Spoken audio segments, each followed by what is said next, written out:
sustainable touristic growth in rural hotspots, its carrying capacity and management to increase site resilience. Phu Quoc is one of the locations as a case study other than Machu Picchu. We haven't had a chance to discuss it much, so I'm going to talk about it today. So Phu Quoc is a part of Vietnam. It is the largest island in the Gulf of Thailand.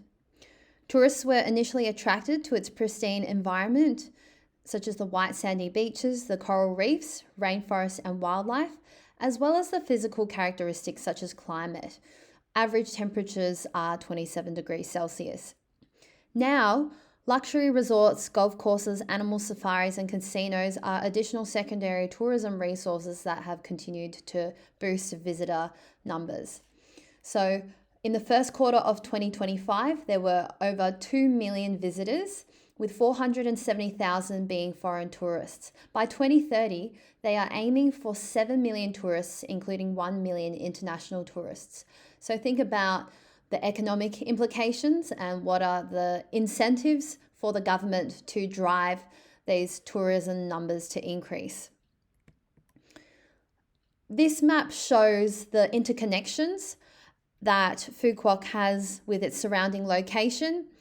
So you can see that there are a number of ferry and cruise liner routes from Ha Tien, which is a provincial city in Mekong in Vietnam. It also borders Cambodia, and so therefore it increases its catchment of tourists.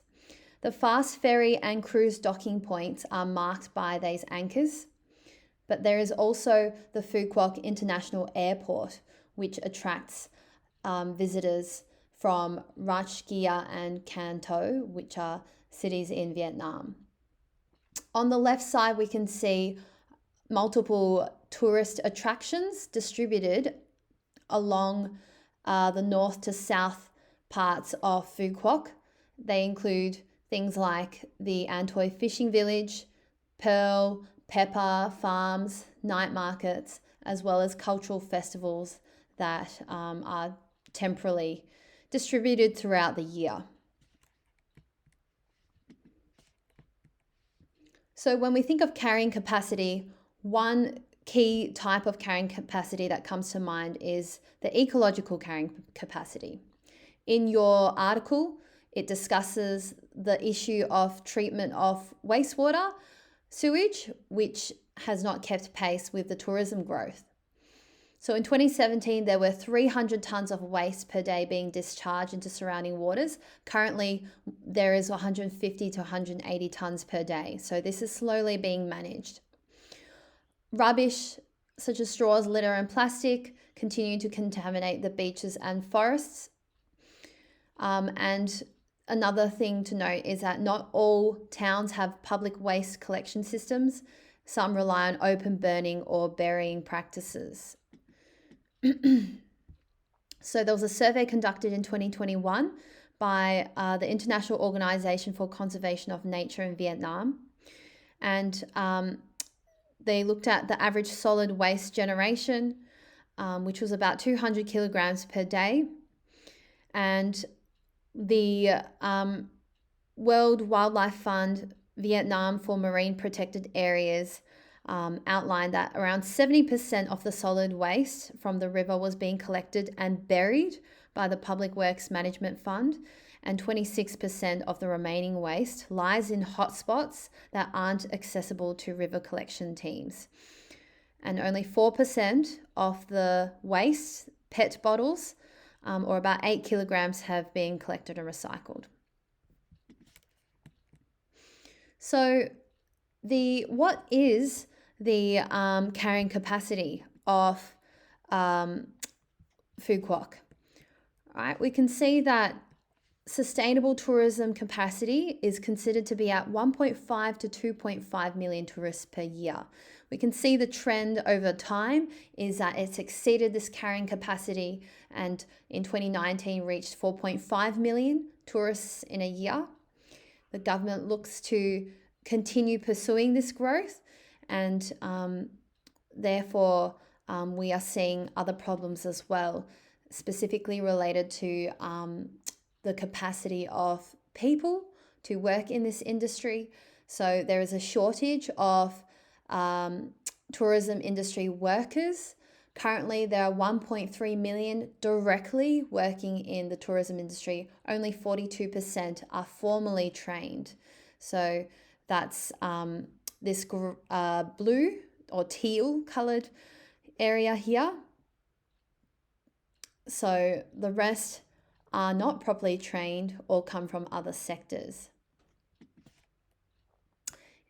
So how do we increase the site resilience of Phu Quoc? Well, there was a local government master plan for Phu Quoc Island that was proposed and recently approved in 2024. In the long term, they want to attract 10 to 18 million visitors annually. And international tourists, they want to account for 40% of this figure, estimating that they would generate a revenue of $2 billion. So in the master plan, they have a statement of their main goal of sustainable development. And this includes three key pillars. So that's economic growth, environmental protection, as well as cultural preservation. In terms of how they plan to achieve that, well, they have proposed in 2024 the development of a new water treatment plan, the Phu Quoc water treatment plant, which aims to obviously reduce the waste that is being polluted into the rivers and ocean. Seaside hotels are currently implementing beach cleaning initiatives, employing people to clean up their beaches, and local government agencies try to raise awareness by organising community cleanups, which have been moderately to low in terms of effectiveness. Now, we can see that in the proposal, there are hydrological strategies that are being planned.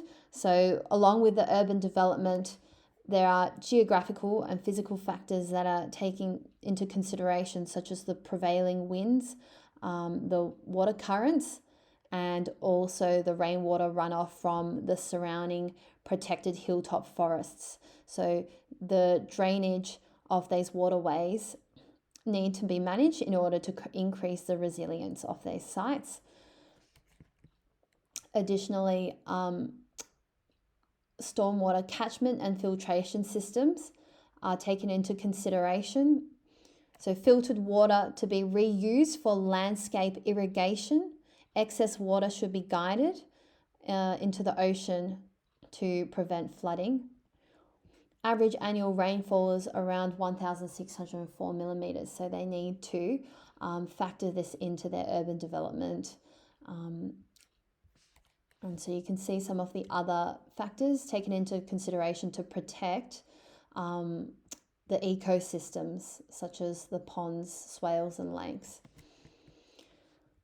Additionally, there are going to be eco zones where there are eco corridors, in other words, planning to increase the amount of green space in the urban areas in order to protect the natural the biodiversity as well.